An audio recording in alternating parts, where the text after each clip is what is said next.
In the Old West, few names frightened lawmen and residents alike like John Wesley Hardin. Reputed as the most dangerous outlaw in the Wild West, Hardin terrorized the border with a series of bloody robberies, murders, and shootings.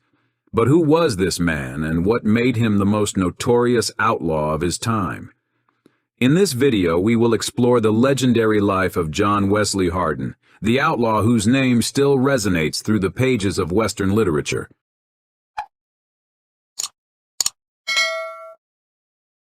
John Wesley Hardin was an American Old West outlaw, gunfighter, and controversial folk icon. Hardin often got into trouble with the law from an early age. He killed his first man at the age of 15, asserting that he did so in self-defense. Pursued by lawmen for most of his life, in 1877, at the age of 23, he received a 24-year prison sentence for the crime of murder. At the time of sentencing, Hardin claimed responsibility for the deaths of 42 individuals, while contemporary newspaper accounts attributed 27 deaths to him. Hardin was born in 1853 near Bonham, Texas, to James Gibson Gipp Hardin, a Methodist preacher and circuit rider, and Mary Elizabeth Dixon.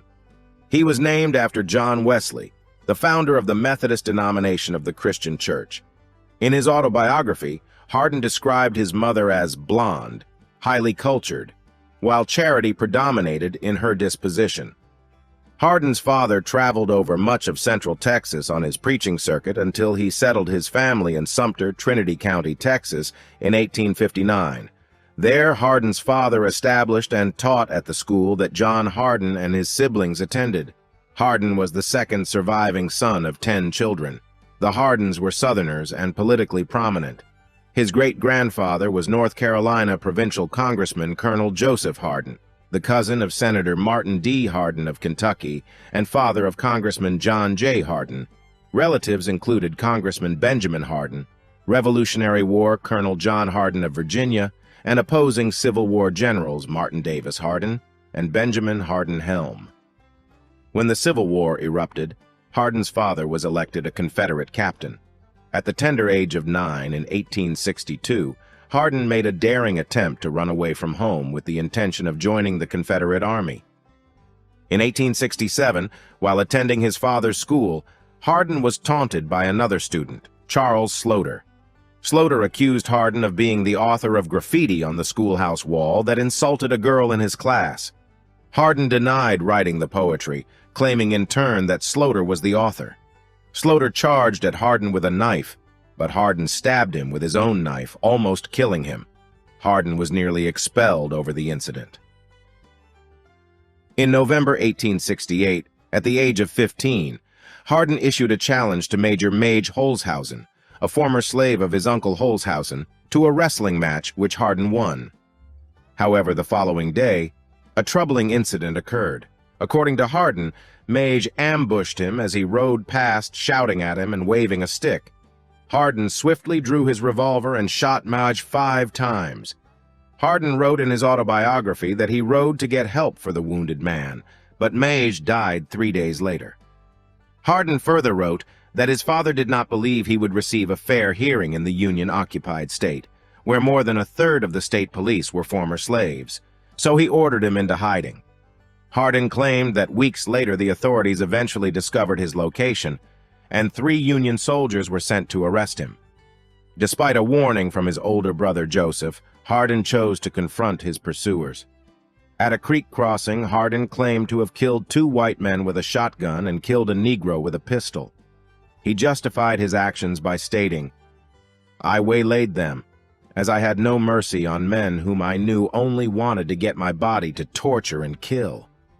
It was war to the knife for me, and I brought it on by opening the fight with a double-barreled shotgun and ended it with a cap-and-ball 6-shooter. Thus it was by the fall of 1868 I had killed 4 men and was myself wounded in the arm." Hardin knew that he would be arrested if he returned home. As a fugitive, he initially traveled with outlaw Frank Polk in the Pisgah area of Navarro County, Texas. Polk had killed a man named Tom Brady, and a detachment of soldiers sent from Corsicana, Texas, were pursuing the duo. Hardin escaped, but the soldiers apprehended Polk and jailed him temporarily. Hardin also briefly taught school in Pisgah. While there, he claimed he shot a man's eye out to win a bottle of whiskey in a bet. Hardin also claimed that he and his cousin, Simp Dixon, encountered a group of soldiers and each killed a man. Allegedly, Hardin killed a black man in Leon County, Texas. On January 5, 1870, Hardin was playing cards with Benjamin Bradley in Towash Hill County, Texas. Hardin was winning almost every hand, which angered Bradley, who threatened to cut out Hardin's liver if he won again. Bradley drew a knife and a six-shooter. Hardin said he was unarmed and excused himself, but claimed that later that night, Bradley came looking for him. Bradley allegedly fired a shot at Hardin and missed. Hardin drew both his pistols and returned fire, one shot striking Bradley in the head and the other in his chest. Dozens of people saw this fight, and from them there is a good record of how Hardin had used his guns. His holsters were sewn into his vest so that the butts of his pistols pointed inward across his chest. He crossed his arms to draw. Hardin claimed this was the fastest way to draw, and he practiced every day. A man called Judge Moore, who held Hardin's stakes of money and a pistol, refused to give them up without Bradley's consent and later vanished. Hardin eventually admitted killing 2 men in Hill County. On January 20th in Horn Hill, Limestone County, Texas, Hardin claimed he killed a man in a gunfight after an argument at the circus. Less than a week after this incident in nearby Cossie, Texas, Hardin was accompanying a prostitute home when they were accosted by her pimp, who demanded money. Hardin threw money on the ground and shot the would-be thief when he bent over to pick it up. In January 1871, Hardin was arrested for the murder of Waco, Texas, City Marshal Laban John Hoffman. However, he denied committing this crime. Following his arrest, he was held temporarily in a log jail in the town of Marshall, awaiting transfer to Waco for trial. While locked up, he bought a revolver from another prisoner. 2 Texas state policemen, Captain Edward T. Stakes and an officer named Jim Smalley, were assigned to escort Hardin to Waco for trial. According to Hardin, they tied him on a horse with no saddle for the trip. While making camp along the way, Hardin escaped when Stakes went to procure fodder for the horses. He claims he was left alone with Smalley, who began to taunt and beat the then 17-year-old prisoner with the butt of a pistol. Hardin says he feigned crying and huddled against his pony's flank. Hidden by the animal, he pulled out a gun, fatally shot Smalley, and used his horse to escape. Hardin then claimed that while on the run, he was arrested by 3 men named Smith, Jones, and Davis. But in Bell County, Texas, he killed all 3 with their own guns after they became drunk and careless and escaped again. On July 4, 1871, a Texas trail boss named William Coron was killed on the Cottonwood Trail, 40 miles south of Abilene, by an unnamed Mexican who fled south and was subsequently killed by 2 cowboys in a Sumner County, Kansas restaurant on July 20th. Hardin not only admitted to being involved in the shooting of the Mexican outlaw, but also claimed to have been deputized as a law officer and received a reward from Texas cattlemen for helping to shoot the John Doe killer. Encounters with Wild Bill Hickok. The Bull's Head Tavern in Abilene, Kansas, had been established as a partnership between ex-lawman Ben Thompson and gambler Phil Coe. To promote their establishment, these 2 entrepreneurs painted a distinctive image of a bull, featuring a prominently erect penis on the side of the tavern. However, this provocative advertisement drew the ire of the local citizens, who lodged complaints with the town marshal, the legendary Wild Bill Hickok. When Thompson and Co. refused his request to remove the bull, Hickok altered it himself. This action infuriated Thompson, who attempted to provoke his newfound associate, John Wesley Hardin, by exclaiming to him, "He's a damn Yankee, picks on rebels, especially Texans, to kill." Hardin, then under the assumed name Wesley Clemens, but better known to the townspeople by the alias Little Arkansas, seemed to have had respect for Hickok and replied, "If Bill needs killing, why don't you kill him yourself?" That evening, Hardin was confronted by Hickok, who told him that he was wearing guns in violation of town ordinance and ordered him to hand over his guns, which he did, but in a quite surprising way. Hardin reached down, picked his revolvers up from the holsters, and handed the guns to Wild Bill Butts forward, then swiftly rolled them over in his hands, and suddenly Wild Bill was staring right into their muzzles. However, both men did back down. Importantly, Hickok remained unaware of Hardin's status as a wanted man, and he advised Hardin to avoid problems while in Abilene. Hardin met up with Hickok again while on a cattle drive in August 1871. This time, Hickok allowed Hardin to carry his pistols into town, something he had never allowed others to do. In return, Hardin, still employing his alias, relished the close association with the renowned gunfighter. Hardin alleged that when his cousin, Manon Clements, was jailed for the killing of two cowhands, Joe and Dolph Shadden, in July 1871, Hickok, at Hardin's request, arranged for his escape. Soon afterwards, on August 6, 1871, Hardin, along with his cousin Gyp Clements and a rancher friend named Charles Cougar, sought lodgings for the night at the American House Hotel after an evening of gambling. In the hotel, Clements and Hardin occupied one room, while Cougar stayed in the adjacent room.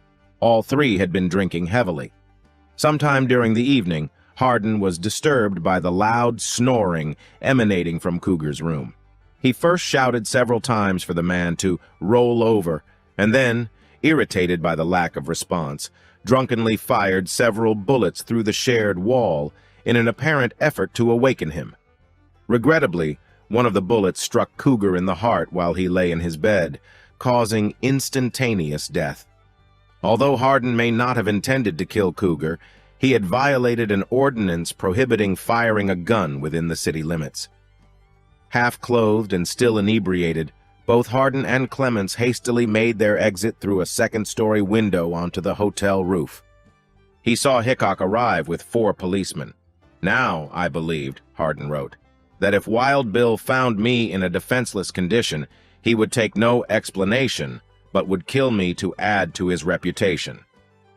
A newspaper reported, "A man was killed in his bed at a hotel in Abilene Monday night by a desperado called Arkansas. The murderer escaped. This was his 6th murder."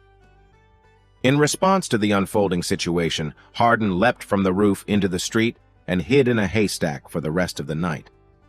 Subsequently, he purloined a horse and rode to a remote cow camp situated 35 miles outside of Abilene. According to Hardin, he ambushed lawman Tom Carson and 2 other deputies at the camp, but he claimed not to have killed them. Instead, he purportedly compelled them to strip off their clothing and walk back to Abilene. The next day, Hardin left for Texas, never to return to Abilene. The incident earned Hardin a reputation as a man so mean he once shot a man for snoring. The Sutton-Taylor feud. In early 1872, Hardin was in south-central Texas in the area around Gonzales County. During this period, he entered into matrimony with Jane Bowen and became closely associated with her brother, Robert Bowen, who was known for his involvement in cattle rustling. While in the area, he also renewed his acquaintance with some of his cousins who were allied with a local family, the Taylors, who had been feuding with the rival Sutton faction for several years. On August 7, 1872, Hardin was wounded by a shotgun blast in a gambling dispute at the Gates Saloon in Trinity, Texas. He was shot by Phil Sublett, who had lost money to him in a poker game. While recuperating from his wounds, Hardin decided he wanted to settle down. He decided to surrender to Sheriff Reagan, the brother of John Henninger Reagan, from Cherokee County, Texas.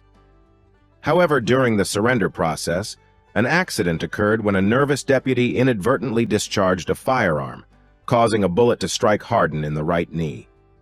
Hardin made a sick-bed surrender to authorities, handing over his guns to Sheriff Reagan and asking to be tried for his past crimes in order to clear the slate. Yet upon learning of the extensive list of murder charges that Sheriff Reagan intended to bring against him, Hardin changed his mind. A relative smuggled a hacksaw to Hardin, who escaped after cutting through the bars of a prison window. In November 1872, Hardin managed to escape from the Gonzales County, Texas, jail despite a guard of 6 men. A $100 reward was offered for his arrest. On May 15, 1873, Jim Cox and Jake Chrisman were killed by the Taylor faction at Tumlinson Creek. Hardin, having by then recovered from the injuries sustained in Sublet's attack, admitted that there were reports that he had led the fights in which these men were killed but would neither confirm nor deny his involvement.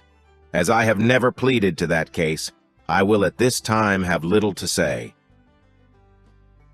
Hardin's main notoriety in the Sutton-Taylor feud came from his part in the killing of two lawmen known to be Sutton family allies. On July 18, 1873, in Cuero, Texas, Hardin killed DeWitt County Deputy Sheriff J.B. Morgan, who served under County Sheriff Jack Helm, a former captain in the Texas State Police and leader of the Sutton Force at that time. Later that day, Hardin killed Helm in the town square of Albuquerque, Texas. On the run again in June 1873, Hardin assisted in the escape of his brother-in-law, Joshua Bowen, from the Gonzales County, Texas jail, where he was imprisoned on an 1872 murder charge. Allegedly, Hardin was also involved in this killing of Thomas Holderman. On March 11, 1874, tensions in the Sutton-Taylor feud escalated when Jim and Bill Taylor gunned down Billy Sutton and Gabriel Slaughter as they waited on a steamboat platform in Indianola, Texas. Sutton and Slaughter had grown weary of the ongoing feud and were planning to depart the area permanently. Hardin acknowledged his involvement, along with his brother Joseph and the Taylors, in these killings. After a brief visit to Florida, where he claimed to have been involved in 3 incidents against Negroes, Hardin reunited with his wife, Jane, and their young daughter, with whom he had relocated under the assumed name Swain. On May 26, 1874, Hardin marked his 21st birthday by gathering with his gang at a saloon in Comanche, Texas. During this celebration, Brown County Deputy Sheriff Charles Webb entered the establishment. Hardin asked Webb if he had come to arrest him. When Webb replied he had not, Hardin invited him into the hotel for a drink. As Webb followed him inside, Hardin claimed Webb drew his gun. One of Hardin's men yelled out a warning, and in the ensuing gunfight, Webb was shot dead. It was reported at the time that Webb had been shot while attempting to serve an arrest warrant for one of Hardin's group. Among those involved in the shooting were Hardin's cousin, Bud Dixon, and Jim Taylor. The death of the popular Webb resulted in the quick formation of a lynch mob. Hardin's parents and wife were taken into protective custody, while his brother Joe and 2 cousins, brothers Bud and Tom Dixon, were arrested on outstanding warrants. A group of local men broke into the jail in July 1874 and captured Joe and the 2 Dixon boys. Afterwards, Hardin and Jim Taylor parted ways for good. Hardin would claim that he twice drove away men connected to the feud who had come after him, killing a man in each encounter. On November 18, 1875, Reuben Brown, the former marshal of Cuero, Texas, and a prominent figure among the Suttons, was fatally shot by 5 individuals in Cuero. During the incident, a man named Tom Freeman, along with another African-American, sustained injuries. In his autobiography, Hardin made just 2 references to Brown. One concerning Brown's arrest of William Taylor, who was subsequently sent to trial in Galveston, Texas, and that Brown had been among the leaders of a Sutton posse that had been out to get him in Gonzales County, Texas.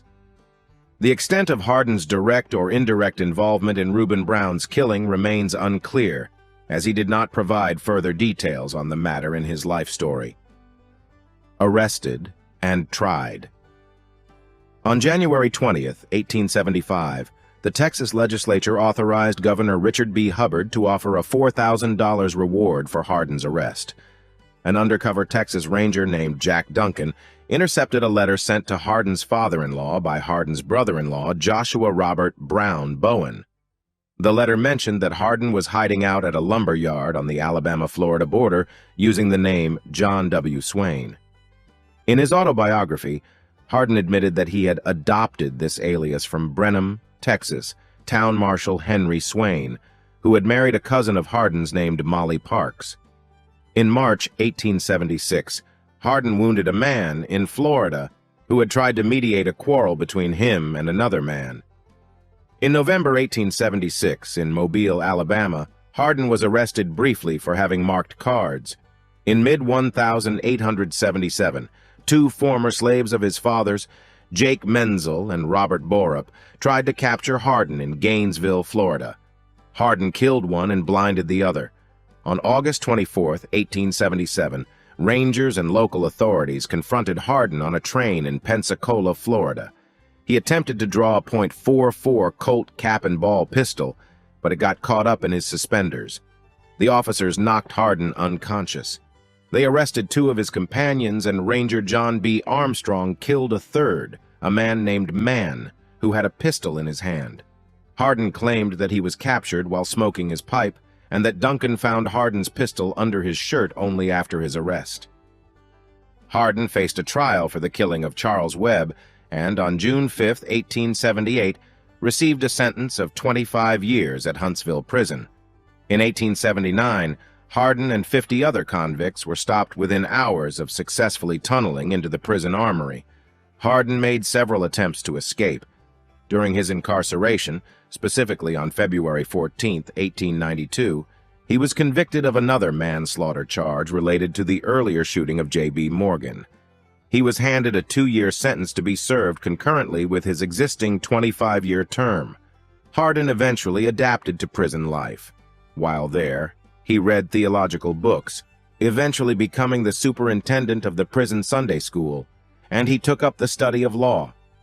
However, health problems plagued him, exacerbated when the wound he had sustained from Phil's sublet became reinfected in 1883, causing him to be bedridden for nearly 2 years.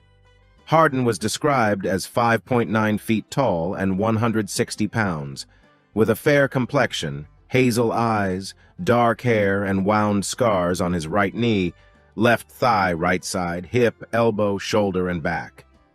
In 1892, while Hardin was serving his prison sentence, his first wife, Jane, passed away on November 6th. During his time in prison, he composed an autobiography. Known for fabricating or greatly embellishing stories about his life, Hardin often claimed credit for numerous unverifiable murders. On February 17, 1894, Hardin was released from prison, having served 17 years of his 25-year sentence. He was 40 years old when he returned to Gonzales, Texas. Later that year, on March 16th, Hardin was pardoned, and on July 21st, he passed the state's bar examination, obtaining his license to practice law. According to a newspaper article in 1900, shortly after being released from prison, Hardin committed negligent homicide when he made a $5 bet that he could, at the first shot, knock a Mexican man off the soapbox on which the man was sunning himself, winning the bet and leaving the man dead from the fall and not the gunshot. On January 9, 1895, Hardin married a 15-year-old girl named Callie Lewis. The marriage ended quickly, although it was never legally dissolved. Afterward, Hardin moved to El Paso, Texas. Death. In El Paso, a lawman named John Selman Jr. arrested Hardin's acquaintance and part-time prostitute, the widow, Morose, for brandishing a gun in public. Hardin confronted Selman and the two men argued. Some accounts state that Hardin pistol-whipped the younger man. Selman's 56-year-old father, Constable John Selman Sr., himself a notorious gunman and former outlaw, approached Hardin on the afternoon of August 19, 1895, and the two men exchanged heated words. Later that same evening, Hardin visited the Acme Saloon and commenced a game of dice. His last words were, 4 sixes to beat. Shortly before midnight, Selman Sr. entered the saloon, approached Hardin from behind, and discharged a fatal shot into his head, instantly ending his life. As Hardin lay on the floor, Selman Sr. fired 3 more rounds into him. The following day, Hardin was interred in Concordia Cemetery in El Paso. Selman Sr. was arrested for murder and testified that he acted in self-defense, saying he saw Hardin reaching for his pistol as he entered the saloon. Despite his claims, a jury was hanged, resulting in Selman Sr. released on bail pending retrial. However, before the retrial could be organized, Selman was killed in a shootout with U.S. Marshal George Scarborough on April 6, 1896, during an argument following a card game. John Wesley Hardin's death at the hands of John Selman Sr. shed light on the violent and unpredictable nature of the Wild West. The case also highlights the prominent role played by gunmen and outlaws in lawless territories in the late 1800s. Please like and share if you find the video content interesting and useful. Don't forget to subscribe to the channel and comment below so as not to miss the upcoming interesting videos. Thanks for watching.